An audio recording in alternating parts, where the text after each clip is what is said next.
বন্ধুরা, আশা করি তোমরা সকলে ভালো আছো। তোমার চ্যানেলে তোমাদের সবাইকে স্বাগতম। পরীক্ষার আর কয়েকটা দিন বাকি, তো এই মুহূর্তে আমি তোমাদের সামনে তুলে ধরছি আজকের শেষ মুহূর্তের শেষ সাজেশন। অর্থাৎ আজকের এই প্রশ্নগুলো তোমাদের সাজেশন হিসেবে কথাটা বলা ভুল, তোমরা পড়েছো কিনা সেটা একটু দেখে রাখবে। এবং আজকে কিন্তু আমরা ডিটেলস আলোচনা করব না যে এই পড়ো এত এত পড়ো, সেটা না। একদম জাস্ট যে কটা না পড়লে নয়, ঠিক তেমন। যেমন করে ধরো, আমাদের গল্প থেকে কি আসবে? একটা 3 মার্কের প্রশ্ন, একটা 5 মার্কের প্রশ্ন। আমাদের গল্প 5টা আছে, কি কি? জ্ঞানচক্ষু, বহুরূপী, পথের দাবি, অদল বদল, আর একটা হচ্ছে তোমার নদীর বিদ্রোহ। মাত্র দুটো গল্প থেকে দিয়েছি, বহুরূপী এবং পথের দাবি। কেন?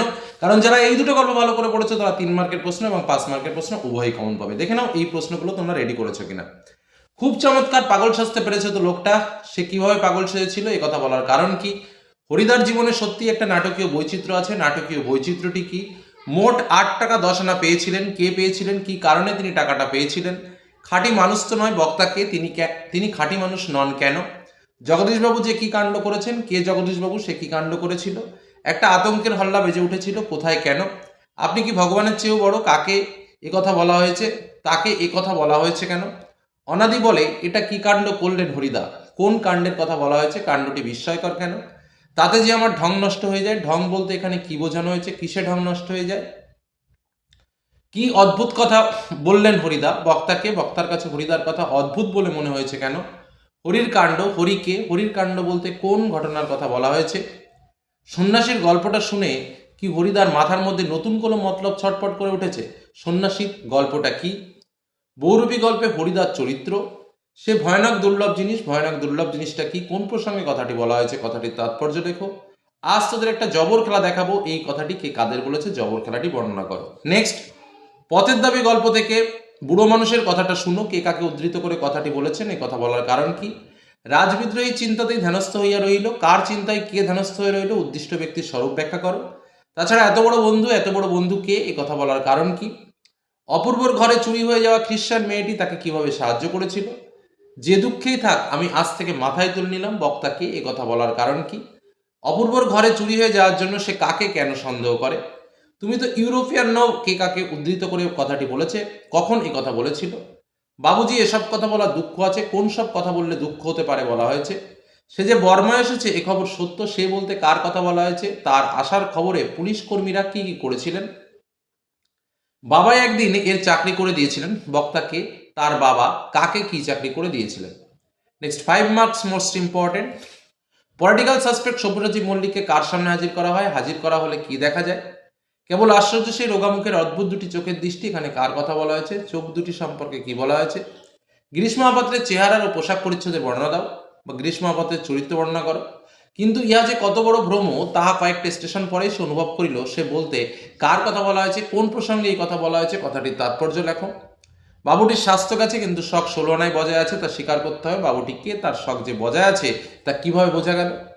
এ লোকটিকে আপনি কোনো কথা জিজ্ঞাসা না করেই ছেড়ে দিন। লোকটিকে, তাকে কোনো কথা জিজ্ঞাসা না করেই ছেড়ে দেওয়ার কথা বলা হয়েছে কেন? দয়ার সাগর পরকে সে যেদিন নিজে খায়নি, মিথ্যেবাদী কোথাকার। কার উদ্দেশ্যে এই উক্তি? তাকে দয়ার সাগর ও মিথ্যেবাদী বলার কারণ কি? তাছাড়া আমার বড় লজ্জা এই যে, অপূর্ব লজ্জার কারণটি কি ছিল? সেটি তার কাছে লজ্জার মনে হয়েছিল কেন? অথবা এই লাইনটাকে ঘুরিয়ে আসতে পারে, আমি ভীরু কিন্তু তাই বলে অবিচারে দণ্ডভোগ করার অপমান আমাকে কম বাজে না। বক্তা কাকে এই কথা বলেছিল? কোন অবিচারের দণ্ডভোগ তাকে ব্যথিত করেছিল? পরবর্তী প্রশ্ন, রামদাস চুপ করিয়া রইল, কিন্তু তাহার 2 চোখ ছলছল করিয়া আসিল। রামদাসকে তার এমন অবস্থা কেন হয়েছিল? লাস্ট কোশ্চেন, কিন্তু এই জানোয়ারটাকে ওয়াচ করবার দরকার নেই বড়বাবু। জানোয়ারটা বলতে কাকে ইঙ্গিত করা হয়েছে? তাকে ওয়াচ করার দরকার নেই কেন? প্রশ্ন সংখ্যা একটু বেশি মনে হলেও কিছু করার নেই, কারণ আমরা কিন্তু 5 মার্ক এবং 3 মার্ক দুটোই কিন্তু তোমরা এই প্রশ্নগুলোর মধ্যে থেকে কমন পাবে। যেহেতু আমরা সমস্ত গল্প বাদ দিয়ে দুটো গল্পের কথা তোমাদের বলেছি, সেহেতু এই প্রশ্নগুলো মাস্ট দেখে যেতে হবে। আশা করি সবারই রেডি আছে। যদি কোনো কোশ্চেন রেডি না থাকে, অন্তত পাঠ্য বই রিডিং 2-3 বার রিডিং পড়ে যাও পরীক্ষার হলে। ওকে, পরবর্তীতে চলে আসবো কবিতা। 3টে কবিতা দিয়েছি। অশোকে একজন, সিন্ধু তীরে অস্ত্রের বিরুদ্ধে গান। কি কি প্রশ্ন? অশোকে একজন। তারপর যুদ্ধ এলো, যুদ্ধকে কিসের সঙ্গে তুলনা করা হয়েছে? যুদ্ধ আসার ফলে কি হয়েছিল? আর সেই মেয়েটি আমার অপেক্ষায়, কোন মেয়েটির কথা বলা হয়েছে? আমার অপেক্ষায় বলা তাৎপর্য কি?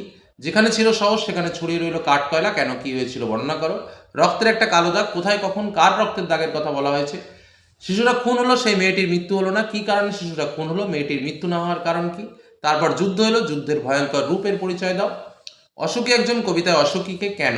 লাস্ট আমি তাকে ছেড়ে দিলাম, কে কাকে ছেড়ে দিয়েছিল। সিন্ধু তীরে কবিতা থেকে প্রশ্ন, দিব্যপুরী সমুদ্র মাঝার কোন পুরীকে দিব্যপুরী বলা হয়? দিব্যপুরী বলার কারণ কি? কন্যারে ফেলিল যথা, কন্যার পরিচয় দাও। তাকে যেখানে ফেলা হয়েছিল সেই স্থানটি কিরূপ ছিল? বিস্মিত হলো বালা, বালাকে তার বিস্মিত হওয়ার কারণ কি? বাহারুক কন্যার জীবন, বাহারুক শব্দের অর্থ কি? কোন কন্যার কথা বলা হয়েছে?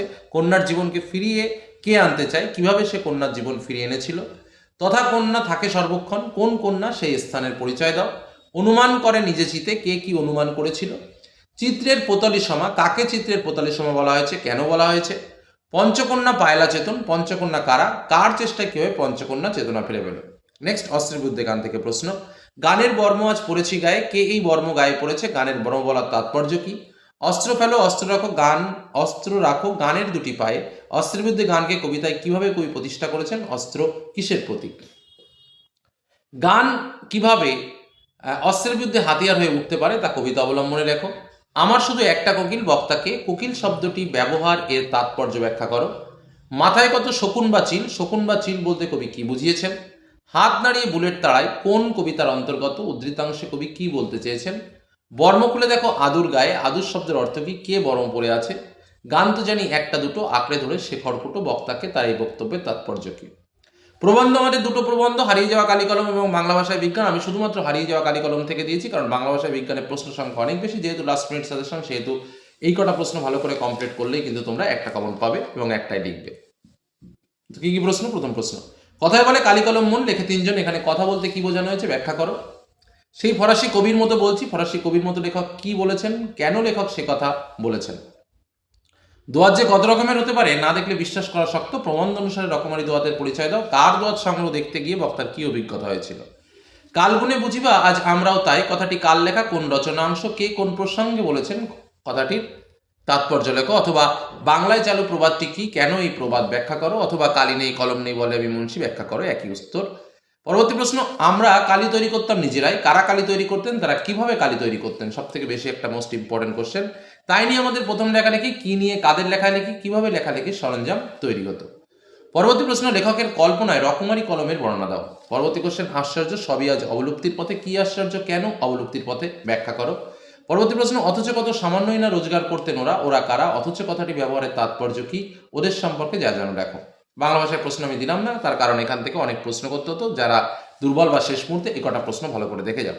নেক্সট প্রতিবেদন রচনা থেকে আমরা চলে আসি। প্রতিবেদন সংলাপ, যে যেটা ভালো বুঝবে, যেমন প্রশ্ন তার উপরে ভিত্তি করেই তোমরা উত্তরটা লিখবে। তো মোস্ট ইম্পর্টেন্ট প্রতিবেদনগুলো আমি তোমাদের সামনে তুলে ধরলাম। মহাকাশ যাত্রা বিভিন্ন আবিষ্কার নিয়ে প্রতিবেদন, মোবাইলের অতিরিক্ত ব্যবহার নিয়ে প্রতিবেদন, অরণ্য বিনাশ নিয়ে প্রতিবেদন, কোন অঞ্চলে স্বাস্থ্যকেন্দ্র বা গ্রন্থাগার উদ্বোধন নিয়ে প্রতিবেদন, বন্যা খরা অতিবৃষ্টি দুর্ভিক্ষ নিয়ে প্রতিবেদন, বিদ্যালয়ের বিভিন্ন উৎসব, তার মধ্যে আন্তর্জাতিক মাতৃভাষা দিবস পালন, প্রজাতন্ত্র দিবস পালন, বার্ষিক ক্রীড়া অনুষ্ঠান, বৃক্ষরোপণ, এসব নিয়ে প্রতিবেদন, পলিথিনের ব্যবহার নিয়ে প্রতিবেদন, রক্তদান নিয়ে প্রতিবেদন, তোমার এলাকায় অনুষ্ঠিত কোনো বৃহৎ উৎসবকে নিয়ে প্রতিবেদন, বিশ্ব উষ্ণায়নকে নিয়ে প্রতিবেদন, জলা বুঝিয়ে সবুজ ধ্বংস করে আবাসন নয়, এ বিষয়ে প্রতিবেদন, আর মহাকাশে বিরাট সাফল্য ইসরোর, এটা নিয়ে কিন্তু একটা প্রতিবেদন, কিছুদিন আগে ঘটে যাওয়া একটা গুরুত্বপূর্ণ তথ্য। নেক্সট সংলাপ নিয়ে আলোচনা, পথ নিরাপত্তা বিষয়ে সংলাপ, ছোঁয়াচে ব্যাধি থেকে মানুষকে রক্ষা করার জন্য বা সচেতন করতে সংলাপ, রক্তদানের উপযোগিতা নিয়ে সংলাপ, প্রাকৃতিক দুর্যোগে ছাত্রছাত্রীদের কর্তব্য নিয়ে সংলাপ, বৃক্ষরোপণের উপযোগিতা নিয়ে সংলাপ, চারিদিকে অরণ্য বিন্যাসে বিপন্ন প্রকৃতি, এ বিষয়ে সংলাপ, শরীরচর্চার উপযোগিতা বা খেলাধুলার প্রয়োজনীয়তা নিয়ে দুই বন্ধুর মধ্যে সংলাপ, ছাত্র জীবনে গ্রন্থাগার ব্যবহার নিয়ে দুই বন্ধুর মধ্যে সংলাপ, মাধ্যমিক পরীক্ষার পর কি নিয়ে পড়াশোনা করবো তাই নিয়ে দুই বন্ধুর মধ্যে সংলাপ, পিতামাতা বা শিক্ষকদের প্রতি সন্তান বা ছাত্রছাত্রীদের কর্তব্য তাই নিয়ে দুই বন্ধুর মধ্যে সংলাপ, জল সংরক্ষণ ও বিশ্ব উষ্ণায়ন নিয়ে দুই বন্ধুর মধ্যে সংলাপ, বই পড়া বা ভ্রমণের গুরুত্ব নিয়ে দুই বন্ধুর মধ্যে সংলাপ এবং মোবাইল ফোনের ভালো মন্দ নিয়ে দুই বন্ধুর মধ্যে সংলাপ রচনা। নেক্সট রাজদোলা নাটক থেকে কয়েকটি প্রশ্ন, জানি না আজ কার রক্ত সে চাই পলাশি, রাক্ষসী পলাশি, কে কোন প্রসঙ্গে উক্তিটি করেছে, উক্তিটির তাৎপর্য বিশ্লেষণ করো। সিরাজদৌল্লা নাট্যাংশ অবলম্বনে সিরাজদৌল্লার অথবা ঘসিটি বেগমের চরিত্র আলোচনা করো। পাপ কখনো চাপা থাকে না, কোন প্রসঙ্গে এই উক্তি, এই উক্তির তাৎপর্য কি? আজ বিচারের দিন নয় সৌহার্দ্য স্থাপনের দিন, কে কাকে উদ্দেশ্য করে কথাটা বলেছে, প্রসঙ্গ উল্লেখ করে কথাটির তাৎপর্য বুঝিয়ে দাও। মনে হয় ওর নিঃশ্বাসে বিষ, ওর দৃষ্টিতে আঙ্গুল, ওর অঙ্গ সঞ্চালনে ভূমিকম্প, ওর বলতে কাকে বোঝানো হয়েছে, বক্তার এমন মন্তব্যের কারণ কি? হিন্দু মুসলমানের মাতৃভূমি গুলবাগ এই বাংলা, এই বক্তব্যের মাধ্যমে বক্তা দেশপ্রেমের যে পরিচয় পাওয়া যায় তা নাট্যাংশ অবলম্বনে লেখো। আছে শুধু প্রতিহিংসা, কে কার উদ্দেশ্যে এই কথা বলেছেন, প্রতিহিংসার কারণ কি? তার আদেশে হাসি মুখে মৃত্যুকে বরণ করবো, এখানে কার আদেশের কথা বলা হয়েছে, তাৎপর্য বিশ্লেষণ করো। জাতির সৌভাগ্য সূর্য আজ অস্তাচলগামী, উক্তিটির তাৎপর্য বিশ্লেষণ করো। বাংলার এই দুর্দিনে আমাকে ত্যাগ করবেন না। কোন প্রসঙ্গে এই উক্তি? এই উক্তির মধ্যে দিয়ে বক্তার মানসিকতা ব্যাখ্যা করো। অপরকে বঞ্চিত করে যে সিংহাসন পেয়েছো, সে সিংহাসন তোমাকে শান্তি দেবে ভেবেছো? এখানে বক্তার মন্তব্যের যে প্রতিহিংসা স্বরূপ উদ্ঘাটিত হয়েছে তা লেখো। মাত্র 15টি মাস আমি রাজত্ব করেছি লুৎফাকে বক্তার 15 মাসের রাজত্ব করার অভিজ্ঞতার বর্ণনা দাও। এরপর আসবো কোনি থেকে প্রশ্ন। বিষ্ণুধরের বিরক্তির কারণ। বিষ্ণুধরের বিরক্তির কারণ কি? যাকে দেখে বিষ্ণুধরের বিরক্তি তার পোশাক ও স্বভাবের পরিচয় দাও। ওই লোকটির দেহের গঠন বর্ণনা করো। 4 বছরের মধ্যেই প্রজাপতি ডানা মেলে দিয়েছে। প্রজাপতি কি আগে ডানা মেলতে পারেনি কেন? এখন কিভাবে ডানা মেলেছে? প্রথম দিকে লীলাবতী বিদ্রোহী হয়েছিল। লীলাবতী কে? সে বিদ্রোহী হয়েছিল কোন কেন? বক্তব্যটির অর্থ পরিস্ফুট করো। না ওরা জুপিটারের শত্রু, ওরা কারা? ওরা কেন জুপিটারের শত্রু? প্রসঙ্গটি লেখো। তোর আসল লজ্জা জলে, আসল গর্বও জলে। বক্তাকে কোন প্রসঙ্গে তিনি এমন মন্তব্য করেছেন? চিৎকার একটা হতাশায় ভেঙে পড়লো। কার চিৎকার এর কথা বলা হয়েছে? সে চিৎকার করছিল কেন? তার চিৎকারটা হতাশায় ভেঙে পড়ার কারণ কি? বুকের মধ্যে সে প্রচন্ড একটা মোচড় অনুভব করলো। চিকচিক করে উঠলো চোখ দুটো। কার সম্পর্কে এই কথা বলা হয়েছে? কেন তার এই অবস্থা? ওইটাই তো আমি রে, যন্ত্রণাটাই তো আমি। বক্তা কে? কোন প্রসঙ্গে তিনি এমন মন্তব্য করেছিলেন? কম্পিটিশনে পড়লে মেয়েটা তো আমার পা ধোয়া জল খাবে। কে কাকে কথাটা বলেছে? কার সম্পর্কে এই কথা? কথাটির তাৎপর্য বিশ্লেষণ করো। এটা বুকের মধ্যে পুষে রাখো। কথাটি কি ভেবেছে? কথাটির তাৎপর্য কি?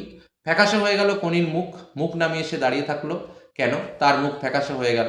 তারপর সে কি করলো? অথবা ঘুমের মধ্যেই কনির মুখ উজ্জ্বল হয়ে উঠলো। কোন প্রসঙ্গে এই উক্তি করা হয়েছে? কথাটির অর্থ পরিস্ফুট করো।